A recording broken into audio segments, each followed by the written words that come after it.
Yeah, a little something about me. Just to let you know, I got a late start doing comedy. I started when I was 42. I'm 43 now, so yeah, I'm glad you guys can make out how much my midlife crisis is involved. Yeah, I can't afford a sports car. This is it, okay? This, okay? I don't know if you guys heard or not, there was a story about a guy in Florida who actually had captured and tied up an alligator, and they busted him having sex with him in his front yard. And the only reason I can figure he would possibly want to do this is in some kind of like bath salt-induced psychosis. He just went, fuck it, get that tail out of the way. I'm going to breed me a super villain. Yeah, he's going to be half meth head, half alligator. I'll call him Meth Mouth. Someday he'll do his daddy proud and join the Legion of Doom. Oh, Jesus Christ. Sorry, that Kenny the talk fuck just threw me off. Shit, speaking of crazy ass relatives, I got hopeful. This guy will actually take an Ambien, wash it down with a triple espresso, then yell out, let the battle begin! It's always fun around Thanksgiving.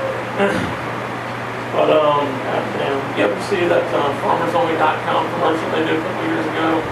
One looked like it was shot with like a handheld video camera on their phone. Yeah. It's got like talking farm animals, because you know it's real. Yeah. So it starts out with like, hey, where's Jew? Oh, she's real lonely, not walking the cornfields. And then they go to jail, and this chick is just walking around looking at this corn like, ooh, you fucking corn. Damn. And she's eyeing this shit when she's making plans for later on, you know?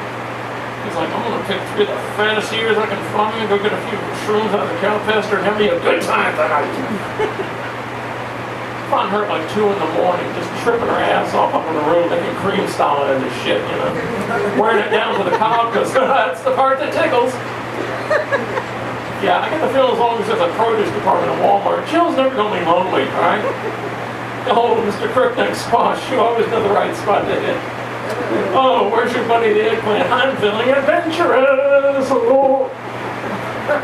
I'll tell you, a lot of comedians will tell you that comedy is hard. And yeah, they're right, it can be. One of the hardest things, though, for comedians is when we get up here, if we're delivering our jokes and nobody's laughing, it really throws us off our game.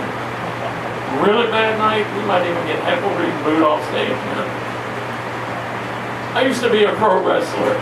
Let me tell you about a bad night there.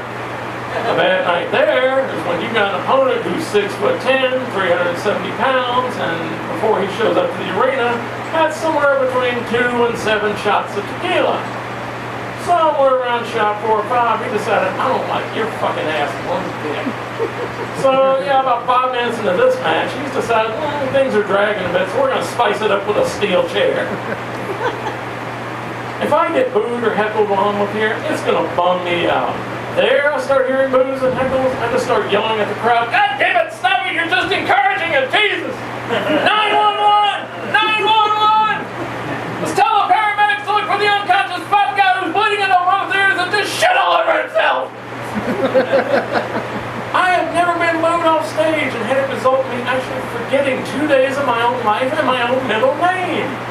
And when the clouds finally started to lift and I started to have some kind of clarity where I was, what was going on, I was informed by the guys who I've been traveling with for the last 2 days, and not 1 hour prior to that very moment, I had approached a group of nuns in an IHOP parking lot, asked them if they'd like to get in the back of the van they've been traveling around in, smoke a joint, get naked, and talk about the first thing that comes up. Here's the fucked up part of that story. 3 of the nuns were highly offended, as well they should be. This is civilian penis. It has no business near God's punani. 2 of them were kind of on the fence about it. One of them actually said, depends, how good's the weed? Apparently she's married to Christ, but they've got an open relationship. All right, I'm getting out of here. You guys have a good night. Yeah!